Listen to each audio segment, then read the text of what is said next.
Good morning guys, welcome back sa ating channel. So ngayong umaga, gumawa ako ng breakfast namin.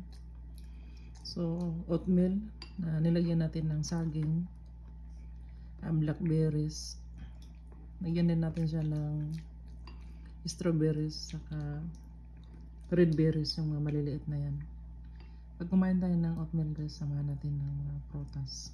Super healthy ito para hindi tayo magkasakit. Saka hindi mo na kailangan siyang lagyan ng sugar kasi yung oatmeal kumpleto naman yan. Ayan yung almusal ng mister ko ngayon. Ayan. Super healthy. Instead na kumain tayo ng kung ano-ano, minsan maggulay, magprutas naman tayo. Sa mga nag-share at nag-subscribe sa channel ko, maraming thank you sa inyo. Yun, lagi mag-iingat. See you sa ating next video.